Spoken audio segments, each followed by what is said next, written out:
Hey there, YouTube. Bed Bath & Bongs here. Thank you so much for joining me. So, as many of you know, back in December of 2020, the House passed the MORE Act to decriminalize marijuana at the federal level.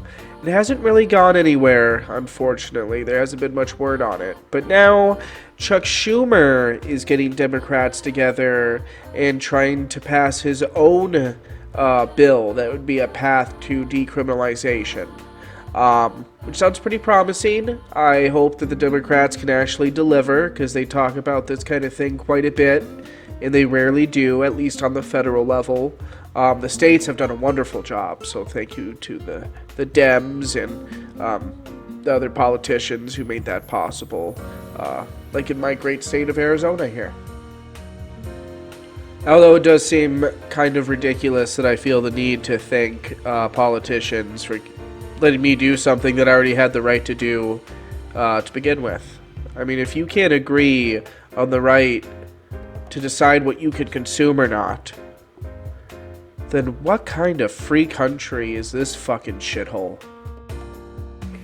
But moving on, I dug up a pretty good video on Chuck Schumer and his current push, and I agree wholeheartedly.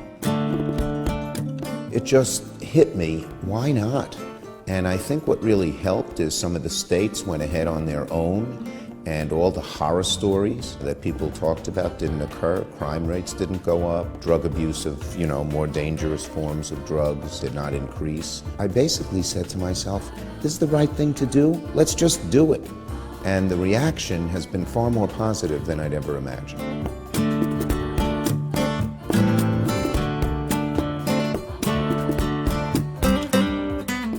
Right now, marijuana is ridiculously a Schedule I drug, which means it's more dangerous in federal eyes than crack or cocaine. It's at the same level as heroin. That makes no sense. That was done during the marijuana scares of the 70s and 80s. Marijuana, the burning weed with its roots in hell. So we decriminalize. Every state can do what it wants, and there'll be no federal law enforcement there. Second, we provide funding to help determine the health aspects of THC, how much it affects people and in what ways. There's very little research done. Third, we provide money so that we can figure out a level of impairment. As you know, we do this for alcohol. It's proved to be quite successful, and we could do the same for marijuana. Fourth, we provide some money. Right now, there are going to be a lot of big businesses who had nothing to do with marijuana who would come in and take advantage of decriminalization. Why should the big boys make all the money when so many people of color and poorer people have suffered from being arrested and serving long periods of time in jail for small amounts of marijuana being in their pockets? So we provide some funding so that minority, women-owned businesses can take advantage of the decriminalization if they want to go into business.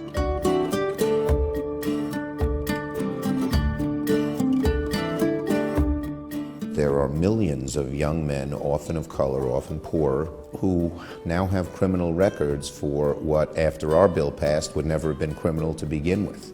So we want to encourage the states to expunge the records so that the person who was arrested 10 years ago for having a small amount of marijuana in his or her pocket won't have any barriers from that action in getting a job and applying to a school and many other opportunities.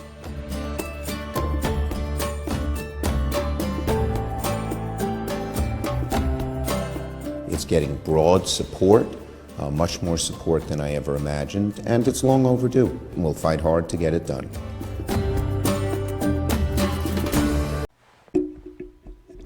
Good job, Chuck.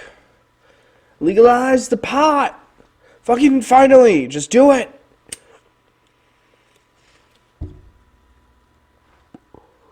Legalize it. Just fucking legalize it already. It's the most benign thing a person can fucking consume.